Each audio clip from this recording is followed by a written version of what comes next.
আল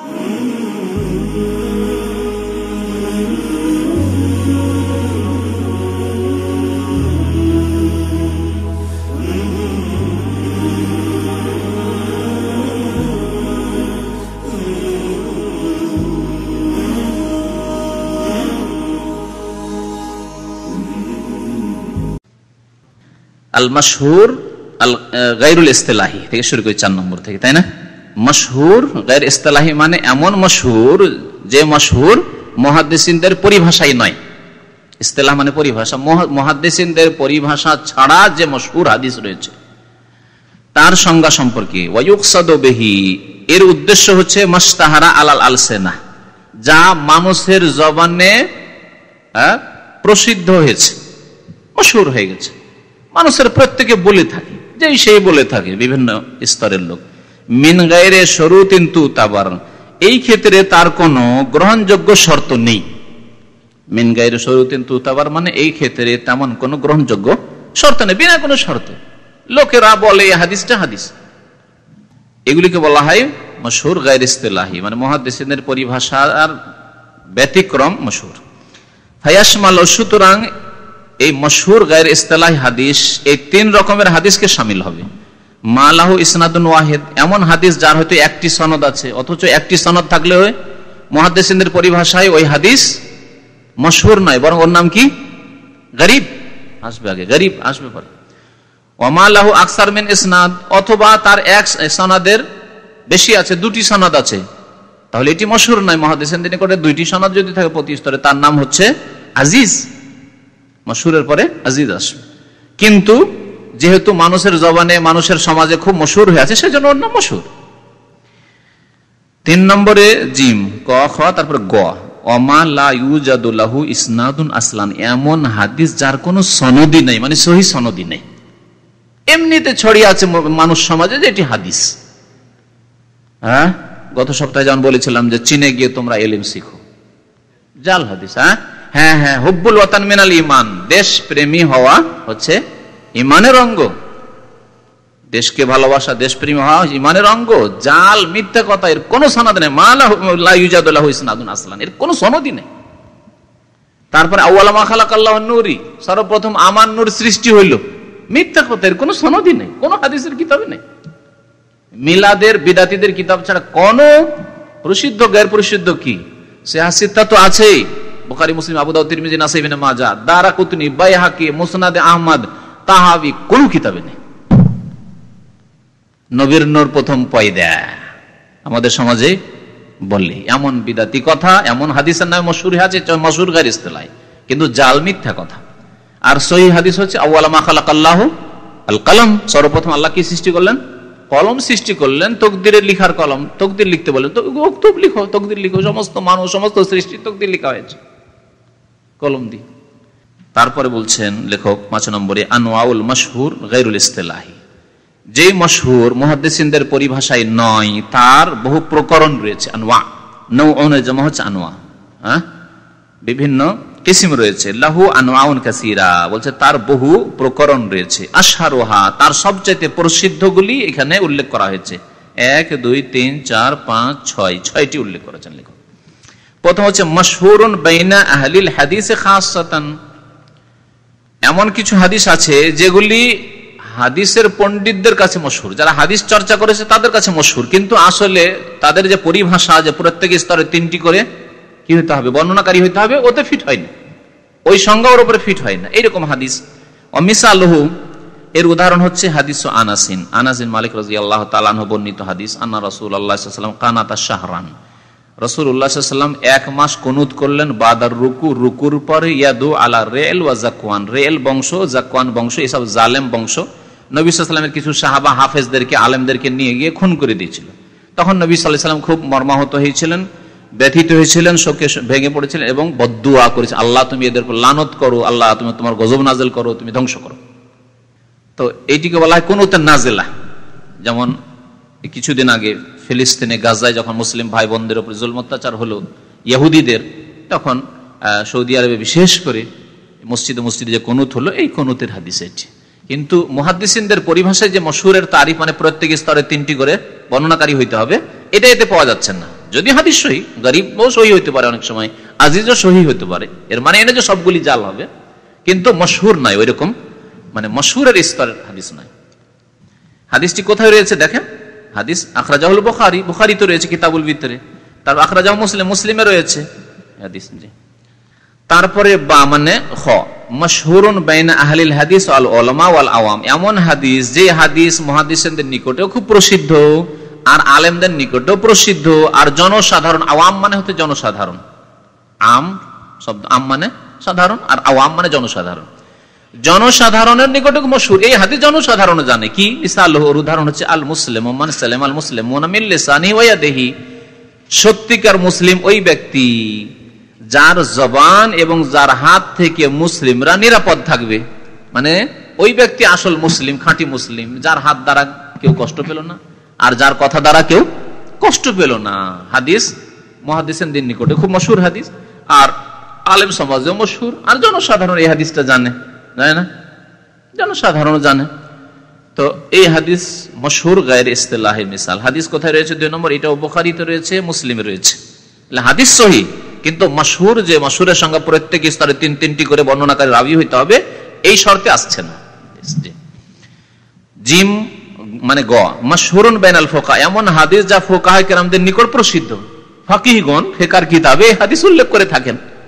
মিসাল, এর উদাহরণ হচ্ছে হাদিস আবগাজুল হালাল ইলাল্লাহি তালাক, আল্লাহর নিকটে নিকৃষ্ট হালাল হচ্ছে তালাক দেওয়া। না জাল নাই, জয়ীফ বলা হয়েছে। 3 নম্বর দেখেন, 3 নম্বর বলছেন হাদিস কোথায় রয়েছে? সাহাহুল হাকিম, মুস্তাদরাকে রয়েছে, এবং ইমাম হাকিম সহিহ বলেছেন, লাকিন বিলফজ, এই শব্দে নয়, মা আহাল্লাল্লাহু শাইআন আবগাজা ইলাইহি মিনাত তালাক, অন্য শব্দে তিনি সহিহ বলেছেন। তারপরে ইমাম হাকিমের অনেক সময় সহিহ গ্রহণযোগ্য নয়, কারণ অন্যান্য মুহাদ্দিসিন হাদিসকে জয়ীফ বলেছেন। তবে জয়ীফ হলো বিনা কারণে বা সামান্য কারণে কেউ যদি তালাক দেয়, ছোটখাটো কারণে তালাক দেয়, তাহলে অবশ্যই ঠিক নাই, তালাক দেওয়া ভালো কাজ নয়, নিকৃষ্ট কাজ। কিন্তু যদি শরীয়তি কারণ হয়, গুরুত্বপূর্ণ কারণ, যেমন স্ত্রী জিনা করে, তাহলে তারপরও রাখবেন নাকি? হুররিমা যালিকা আলাল মুমিনিন, আপনি মুমিন, দিনদার আর নামাজি মানুষ, তাহলে আপনার জন্য এইরকম জিনাকারী স্ত্রী রাখা জায়েজ নয়। আল খাবিসাতু লিল খাবিসিন, খবিস মহিলারা খবিস পুরুষের জন্য, আপনি তো খবিস নন। তবে আপনি যদি চরিত্রহীন হন, তাহলে আমিও জিনা করেছি, আমার স্ত্রী করেছে, সাওয়া সাওয়া, সমান সমান, তাহলে আলাদা কথা। কিন্তু আপনি একজন সৎ মানুষ, নেক মানুষ, আর আপনার স্ত্রী যদি আল্লাহ না করে দুর্ঘটনা, আর বহু এরকম দুর্ঘটনা হচ্ছে মানুষের, যদি এরকম হয় তাহলে রাখা চলবে না, যথেষ্ট। এই ক্ষেত্রে তালাক দেবেন না, নিকৃষ্ট হালাল নাই, বরং উত্তম হালাল। তালাক দেওয়া উচিত, কারণ আপনাকে আপনার ছেলে মেয়েকে পাক করতে হচ্ছে। তা আমার ছেলে মেয়ে আমার খেয়ে দিয়ে মানুষ হবে, আমি আদর যত্ন করবো, অথচ আমার জন্য, আমার নুৎফার আমার বীর জন্য, আউযুবিল্লাহ, আমার জমি জায়গা থেকে ধন সম্পদ থেকে ভাগ নেবে, অথচ অন্যের জন্ম, ঠিক না? জিনা করলে কি অবস্থাটা হয়? এটাই তো হয় ইখতিলাতুল আনসাব, বংশের ঠিক ঠিকানা তো অন্য কোন বংশ, ডমচামারের বংশ থেকে, বেনামাজির বংশ থেকে, বা অন্য ভালো মানুষেরই বংশ হোক না কেন, বংশ থেকে নিয়ে এসে আর এক বংশে ঢুকিয়ে দিল, বংশ একাকার হয়ে গেল। এই জেনার মাধ্যমে, জেনাতে বহু ক্ষতি রয়েছে। তো সুতরাং যদি কোন মহিলার দ্বারা জেনা হয়, তাহলে এই ক্ষেত্রে তালাক দেওয়া নিকৃষ্ট কাজ নয়, বরং তালাক দেওয়া উত্তম হালাল। তাহলে আবগাজুল হালাল সব ক্ষেত্রে বলা ঠিক নয়, এই জন্য হাদিস জয়ীফ আছে। আচ্ছা, বেনামাজি, আপনার স্ত্রীকে নসিহত করে করে উপদেশ দিয়ে দিয়ে বললেন বেনামাজি, কি করবেন? রাখবেন? বরং এই ক্ষেত্রে তালাক দেওয়া ফরজ। কাফের মহিলাকে রাখা জায়েজ নয়, যেমন কাফের সাথে নামাজি মহিলার থাকা জায়েজ নয়। এখানে বলবেন না যে আবগাজুল হালাল আল্লাহি তালাক, নিকৃষ্ট হালাল, নামাজ পড়ে না, তাও কি হইল, কেমন করে তালাক দেবো না? তালাক দেওয়া ফরজ, বেনামাজিকে রাখবেন আপনি। ওইরকম স্ত্রীদের তালাক নেওয়া ফরজ, বেনামাজি পুরুষের কাছে থাকা জায়েজ নয়। তো আবগাজুল হালাল হাদিসটি জয়ীফ, অথচ ফুকাহায়ে কেরামদের নিকটে হাদিসটি কি মশহুর। মুহাদ্দিসিনদের পরিভাষায় মশহুর নয়, মানে প্রত্যেক স্তরে 3 রাবী নাই, আর সহিহ নয়। তাহলে আগের 2 উদাহরণ দিয়ে বোঝা গেল যে কিছু হাদিস আছে যেগুলি মশহুর এবং সহিহ, যদিও মুহাদ্দিসিনের ভাষায় মশহুরের স্তরে পৌঁছে না, উঁচা স্তরে, কিন্তু সহিহ হাদিস। যেমন বুখারী মুসলিমের 2টি হাদিস আগে দেখা গেল, কিন্তু এই 3 নম্বরেরটি মশহুর আর জয়ীফ। ফুকাহায়ে কেরামদের নিকটে মশহুর, তারা দলিল পেশ করে থাকেন, কিন্তু হাদিস জয়ীফ। মশহুরুন বাইনাল উসুলিন, দাল মানে ক খ গ ঘ, হ্যাঁ, ঘ নম্বর। উসুলে ফিকহ, উসুল ফিকহ, উসুল মানে এখানে উসুল ফিকহ, যারা ফিকহার উসুল কায়দা কানুন লিখেছেন, উসুলিদের নিকটে মশহুর হাদিস কি রফিয়ান উম্মতিল খাতা ওয়ান নিসয়ান ওয়া মাসতুকরিহু আলাইহি, আমার উম্মতের ওপর থেকে ভুলকে উঠিয়ে নেওয়া হয়েছে, ভুলে যাওয়াকে উঠিয়ে নেওয়া হয়েছে, অমাস্তুকরিহু আলাইহি, এবং যদি কোনো কাজে জবরদস্তি করা হয় তাও উঠিয়ে নেওয়া হয়েছে, মানে মাফ করে দেওয়া হয়েছে। তাহলে তিনটি ক্ষমার কথা ঘোষণা করা হয়েছে। একটি আল খাতা, খাতা মানে অনিচ্ছাকৃত ভুল করে দেওয়া, যেমন বললাম যে মারছিলেন, পাখিকে লেগে গেল একটা মানুষকে, আর তার চোখ একটা নষ্ট করে দিল, গুনাহগার চোখ নষ্ট করার গুনাহগার হবেন, হ্যাঁ, চোখের খেসারত দিতে হবে, ক্ষতিপূরণ দিতে হবে দিয়েত, কিন্তু আপনি গুনাহগার নন, কারণ আপনি ইচ্ছা করে তাকে মারেননি। কিন্তু কেউ ইচ্ছা করে যদি মারে তাহলে কাবিরা গুনাহ করলো, বরং অর্ধেক প্রাণ নষ্ট করলো। একটা চোখ নষ্ট করলে অর্ধেক প্রাণ নষ্ট, অর্ধেক খুন করা। এই জন্য 50টি উটের দিয়েত দিতে হবে একটা চোখের। জানা আছে না এই মশলা? এইসব ফেকা পড়তে হবে, তাহলে মোল্লাখাস ফেকি পড়ানোর প্রয়োজন ছিল এইসব মশলা মশাই, আলেম হইতে এগুলো জানতে হবে। একটা মানুষের জন্য 100 উটের দাম দিতে হয়, আর একটা চোখ মানে অর্ধেক মানুষ, তাহলে 50টি উটের রক্তম দিতে। সৌদি আরবের আইন এটা আছে, কারো যদি একটা চোখ নষ্ট করে কানা করে দেয় তাহলে 50 উটের মূল্য দিতে হবে। একটা অ্যাক্সিডেন্ট করলো, অ্যাক্সিডেন্ট করে দেখা গেল একটা চোখ নষ্ট হয়ে গেছে, তাহলে তাকে 50 উটের ক্ষতিপূরণ দিতে হবে দিয়েত। আর দুটোই চোখ নষ্ট, এমন করে মালো দুটোই চোখ অন্ধ করে দিয়েছে বা দুই চোখ তুলে নিয়েছে, মানুষ বেঁচে আছে, তাহলে এই লোকটি মরে যাওয়াতে যেই দিয়াত লাগতো, রক্তপণ লাগতো 100 উটের দাম দিতে হবে, যেটা 1 লক্ষ রিয়ালের বেশি হয়, যা এখানে কোর্টে ফয়সালা হয় ইসলামিক আদালতে। তো নবী করিম সাল্লাল্লাহু আলাইহি ওয়াসাল্লাম কি বলেছেন? আমার উম্মত থেকে উঠিয়ে নেওয়া হয়েছে মানে মাফ করে দেওয়া হয়েছে। খাতা, কেউ যদি ভুল করে, ও নেসিয়ান, আর যদি ভুলে যায়, যেমন নামাজের সম্পর্কে আলোচনা হলো, ভুলে গেছেন, নামাজ মনে থাকেনি, অথবা ভুলে পানি খেয়ে নিয়েছেন রোজাতে, মাফ না? মাফ নয়, মাফ। পেট ভরে, আবার পেট ভর্তি করে পানি খেয়ে নিয়েছেন, পেট ভরে ভাত খেয়ে নিয়েছেন, একেবারে খেয়াল আসেনি, খাওয়া দাওয়ার পরে আলহামদুলিল্লাহ, তারপরে মনে হচ্ছে আরে রোজা তো, ছোটকালে আমাদের এরকম হইতো, ছোটকালে এরকম কত যে খেয়েছি। আচ্ছা, রোজার ক্ষেত্রে খাতারও উদাহরণ দেওয়া যেতে পারে। নিসিয়ান, নিসিয়ান হচ্ছে ভুলে যে পানি খেয়ে নাও বা ভাত খেয়ে নাও। আচ্ছা, আর ভুল করে সাঁতার কাটতে গিয়ে ঢক করে পানি গিলিয়ে নিলাম, এগুলো খুব হয়েছে। নতুন নতুন সাঁতার শিখতাম পুকুরে বা নদীতে, আর মুখে পানি ঢুকে গেল, ভিতরে চলে গেল, এটা হচ্ছে খাতা, ইচ্ছা করে পানি খাইনি, রোজা নষ্ট হবে? রোজা নষ্ট হবে না। নবী সাল্লাল্লাহু আলাইহি ওয়াসাল্লাম বলছেন যে ভুলকে মাফ করে দেওয়া হয়েছে, আর ভুলে যাওয়াকে মাফ করে দেওয়া হয়েছে, জবরদস্তিকে মাফ করে দেওয়া হয়েছে।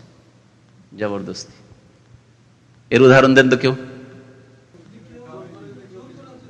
হ্যাঁ, রোজার ক্ষেত্রে জোর করে যদি খাওয়াইয়ে দেয় তাহলে রোজা নষ্ট হবে না। আচ্ছা, কেউ যদি জালেম স্বামী স্ত্রীর উপর জোর জবরদস্তি, রোজার দিনে জবরদস্তি এবারে ঝাঁপিয়ে পড়লো, সহবাস করে নিল, তাহলে স্বামী তো গুনাহগার, তার রোজা নষ্ট করলো এবং সে জুলম করলো, কিন্তু স্ত্রীর রোজা নষ্ট হবে? হবে না। কিন্তু যথাসাধ্য সে প্রতিরোধ করবে, প্রতিরোধ করবে, ঘর থেকে বেরিয়ে যাবে, শাশুড়িকে গিয়ে বলে দেখো দেখো তোমার ছেলে, তোমার পোলা বদমাইশকে দেখো, বেইজ্জত করবে, তাকে লাঞ্ছিত করবে, তালাক নিতে হয় তালাক নেবে, ঠিক না? কিন্তু যদি বলে না না না, বারবার করে আমাকে রিকোয়েস্ট করছিল, বিদেশ থেকে এসেছে বেচারা, তাহলে চলবে না? চলবে না। 91-এর একটা মজার গল্প মনে পড়ে গেল। এক প্রবাসী 91-এ 5-7 বছর আগের ঘটনা, দাস শেষ করে এরকম বেরিয়েছি, আর বলছে যে আমি দেশে গেছিলাম রমজান মাসে, আর আমার স্ত্রী আমাকে জবরদস্তি কাজ করিয়ে দিয়েছে। মানে জবরদস্তি মানে সহবাস করতে বাধ্য করেছে। আর স্ত্রী স্বামীর উপর জবরদস্তি করতে পারে নাকি? হ্যাঁ, পিড়াপিড়ি করেছে, না না না না না না না, এই করতে হবে করতেই হবে করেছে, ও মনে করছে জবরদস্তি হয়ে গেল, ও মনে করছে আমি মুক্ত, আমার কোনো পাপ হয়নি, কারণ জবরদস্তি করা হয়েছে। এই স্ত্রী এক জানের দিক দিয়ে কমজোর, আপনার উপরে কিসে জবরদস্তি করতে পারে? তারপরে পালিয়ে যাবেন? হ্যাঁ, কে এমন আছে, কোন স্বামী আছে স্ত্রী চাইতে কম যে স্ত্রীকে লড়ে পারবে না? এমন আছে কেউ নাকি? আমার তো মনে হয় না। আর থাকো তো পালিয়ে, যান বাঁচিয়ে পালাবে। ধৈর্য জবরদস্তি তাকে একবারে সহবাস করিয়ে দিলে এটা কি যুক্তিসঙ্গত কথা? জাহেল মূর্খ বোকা লোকের কথা। এইরকম ফতোয়া জিজ্ঞেস করলাম, না কাফারা দেন গিয়ে, আর তওবা করেন আল্লাহ পাকের কাছে। তো কি বলছিলাম? জবরদস্তি করা, জবরদস্তি সত্যি যদি জবরদস্তি হয়তো ঠিক আছে। শিরক কুফরি করতে জবরদস্তি করতে, পূজার চাঁদা দেওয়া এমনি হারাম, কিন্তু জবরদস্তি চাঁদা নিল।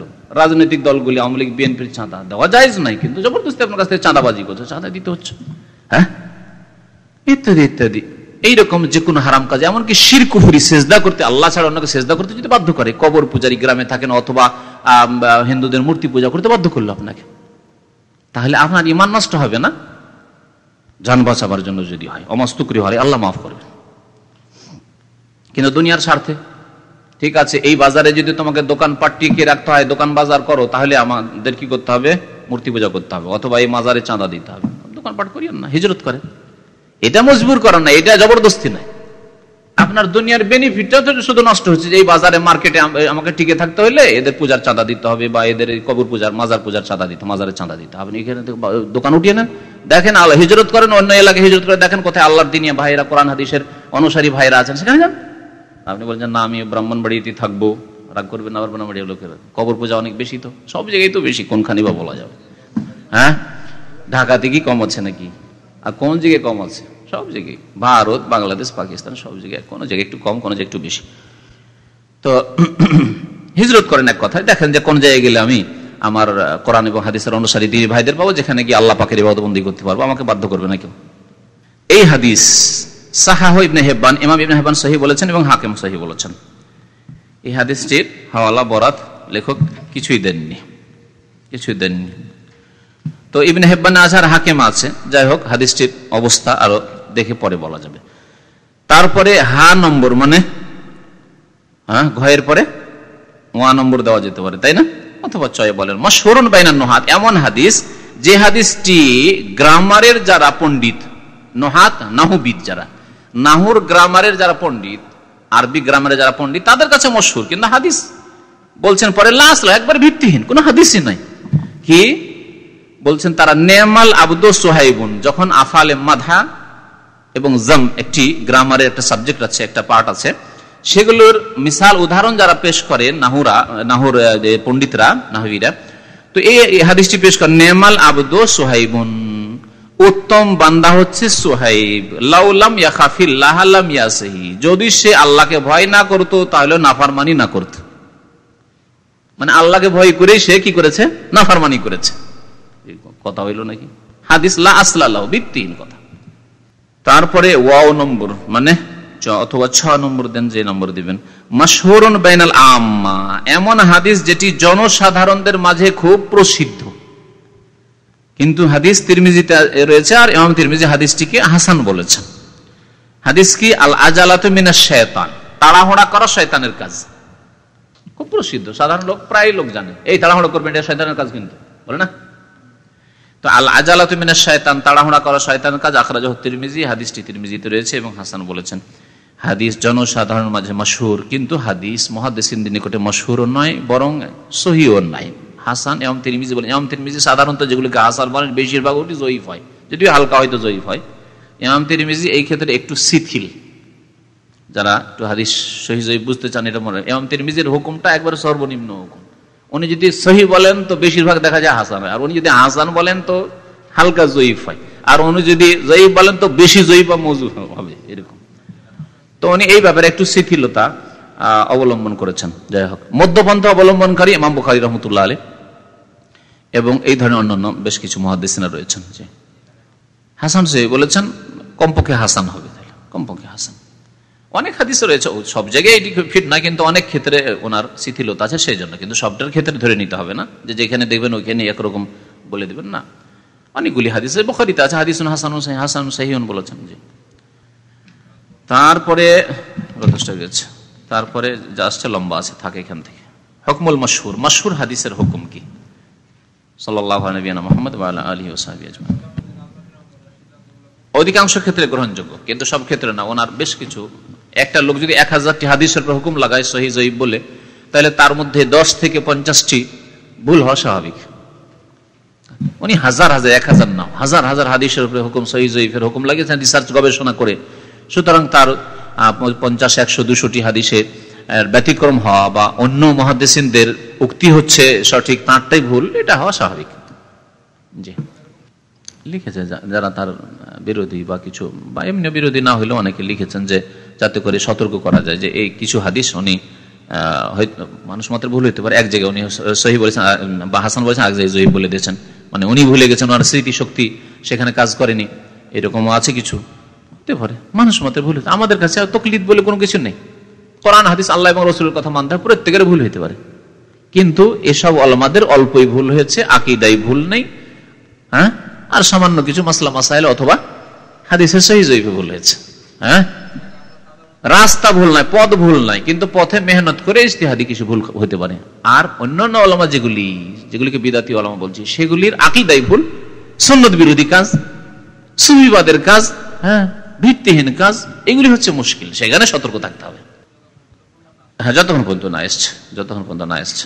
অথবা যদি দেখেন যে দুই রকম শুনছেন, তাহলে ভালো আলেমদের কাছ থেকে জানেন, জাস্টিফাই করেন যে এই সম্পর্কে আপনার আর অতিরিক্ত কি জানা আছে, এই হাদিস সম্পর্কে ইবনে বাজ কি বলেছেন, অথবা হাফিজ তার আগের কথা বলে হাফিজ বিন হাজার কি বলেছেন, হ্যাঁ, ইমাম যাহাবী কি বলেছেন, ইত্যাদি। এরকম এটি জায়েজ না, এই কাজটি প্রলোভন দিয়ে স্বীকার করানো, এটি জাহেলদের কাজ, জায়েজ নয়। তুমি দেখে শোনো বিয়ে করেছো, খোঁজ খবর নিয়ে বিয়ে করো। আগে খোঁজ খবর না, পাড়া প্রতিবেশীকে জিজ্ঞাসা করো যে এর মেয়েটা কেমন, এইসব বিয়ে করো। তারপরে বাসর রাতে এসে ওই আপনি সরিষার তেল বের করতে ঘানিতে বের করতে শুরু করলেন, কথা বের করবো, তো জানছে যে তো আমার স্বামী হয়তো আমাকে খুব ভালো আদর যত্ন করছে, আমি বলে দিলে কিছু বলবেন। আর এরকম ঘটনা 1 সপ্তাহ আমার কাছে ফতোয়া আসছে, ফুসলে ওকে রাজি করে সব কথা নিয়ে নিচ্ছে, নেওয়ার পর আর রাখবে না। এখন এটা বেকুব লোকদের কাজ, আর এটি ইসলামের কাজ নাই। স্ত্রীকে ফুসলে তার পেটের কথা নেওয়া। তুমি দেখে শুনে বিয়ে করো, খোঁজ খবর না যে তার লাভার টাবার আছে নাকি, খোঁজ খবর না, তারপর বিয়ে করো। কেন বিয়ে করলো এরকম অন্ধ হয়ে? ছবি দেখে বিয়ে করে বসলে, বাবা দেখেছে তোমার আর বিয়ে করে বসলে, কেন বিয়ে করলো তুমি এরকম করে?